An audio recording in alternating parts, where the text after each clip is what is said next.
Hey everybody, happy Wednesday to you. Today is Wednesday, and so on Wednesdays we will do the Wednesday word. I've been sharing these out on social, and I'm starting to throw in this hashtag called Wednesday Wisdom, and I think this week's Wednesday word has a lot of wisdom behind it. But let's do the Jeopardy approach, just for fun. Let me give you the definition first, and let's see if you can guess the word. You ready? Strong affection for another arising out of kinship or personal ties, an assurance of affection, warm attachment, enthusiasm, or devotion. The object of attachment, devotion, or admiration, unselfish, loyal, and benevolent.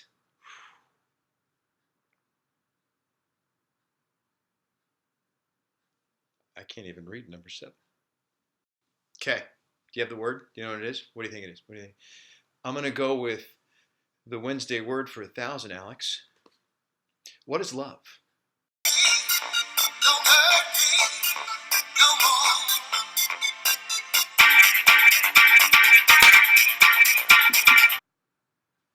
Couldn't resist. Sorry. Okay, but seriously, sorry. But seriously, what? All right, so anyway, hey, seriously though, all right, let's just talk about where this word, love, would plug into sales, business, making more money. Well, here's the real question. So when you go back and you look at the actual word and the etymology of love, there's an Old English lufu, meaning affection or friendliness. There's some Germanic terminologies in there that talk about joy. There's Old French, Germanic again, praise. The Dutch word has where it becomes dear, right? So there's all sorts of different adjectives that are about love. But the real question that you want to ask yourself right now is love a noun or a verb? Is it something that you feel or is it something that you do? And I would venture to tell you that if you haven't considered it before, that from this day forward, love should be a verb first and a feeling second. What have you been taught about love? More importantly, in what ways do you love your clients? In what ways do you love your coworkers? In what ways do you love your boss? In what ways do you love your employees? Remember, it is a verb. I'll give you a quote from Mother Teresa, just to put the whole thing into perspective, okay? You as a salesperson, you as a professional, you as a business person, you as a manager, you as a leader, you have to figure out the ways that you need to do that. And no matter how challenging it may be, Mother Teresa said this. They asked her, how do you do what you do every single day? How do you get down there in Calcutta and work with these people who they need a lot of help? They need loving. How do you do that? She says this. She goes, every day I see Jesus Christ in all of his distressing disguises. One more time for good measure. Every day I see Jesus Christ in all of his distressing disguises. What does that do for you as a professional? How does that empower you to love on your clients more? And you don't even have to be a Christian right now. Let's just assume Jesus is real. Let's just assume that he is the Son of God. And if that guy was on the phone talking to you, even if you were a Buddhist or a Muslim, you'd probably change your tone just a little bit. So then the next thing we have to think about is that is actually something, in order to say, well, what if you got a jerk on the phone, right? I mean, what if this guy's a real D-bag? What if this guy's a, POS, and you know what that stands for, and you really don't want to be dealing with him, but you have now challenged yourself to find Jesus in this person. Okay? That's a skill. That's something that has to be developed. That will not happen overnight with a snap of a finger. It's going to require some practice, some drilling, some rehearsing, maybe some experience, debriefing of the experience, right? Let's just jump back to last week's word. Remember what it was? It was greatness, right? Let me just read something to you about greatness for a second. True greatness merely refuses to change in the face of bad actions against one. A truly great person loves his fellow man because he understands them. That means what? That means when you're on that call and that guy's getting kind of jerky on the phone with you, you know what that means? It means you're out of your own body, you're out of your own head, your ego's not responding, you're listening knowing, hey, I know nothing about this guy, I have no idea what he's going through, I have no idea what his day's been like.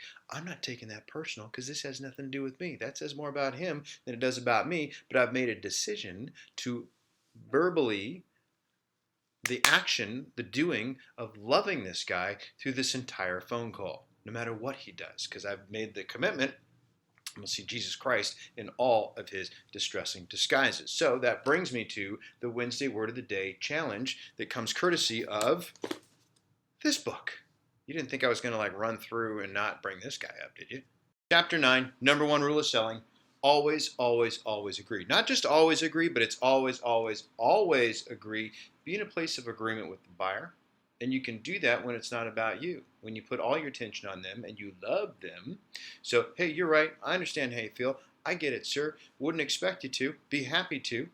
I'm in agreement with somebody. You can't have an argument when you're not arguing. Okay, so you make the commitment. You're like, hey, I see Jesus Christ in this person. I'm going to find Jesus, or whatever your higher power is. I'm going to find it in this person. Okay, I'm going to interact with them as if that was them. He's in there somewhere. Promise you that. Okay, and I'm just going to agree. So the challenge, the Wednesday word, or the Wednesday word of the week, Wednesday wisdom challenge would then be for the next 7 days, get in the habit, loving your clients more. Come at them from a place of agreement and understanding. In the words of Stephen R. Covey, seek first to understand, then to be understood. Okay? And what? Love. It's not so hard, is it? Actually, it is really hard. It's very challenging. I sold cars for 10 years at the dealer level. I met some winners. I met some doozies. I met some people that really pulled me to task on loving them. In fact, I probably failed miserably a few times. Have you? All right, so what are we doing for the next 7 days? Here's what we're going to do.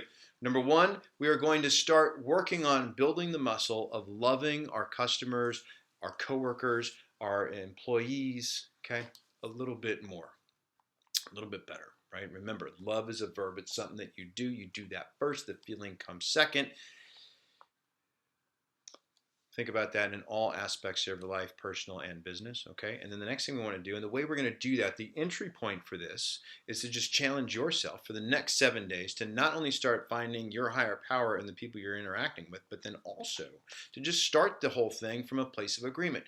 Totally understand how you feel, sir. Felt the exact same way. I'm with you. I agree with you. You're right. You're right.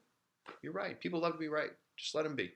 Give it to them. Okay? It's not going to hurt you any. I promise you that. And if it does, then that means you have work to do. Okay? So for the next 7 days, what are we doing? We're loving people better. We're going to start from a place of agreement. If you need help with that, call me. 818-427-5188 or shoot out an email, david@grantcardone.com. Have an awesome rest of your week. Hope this Wednesday word brought you love. I love you. I love you. You.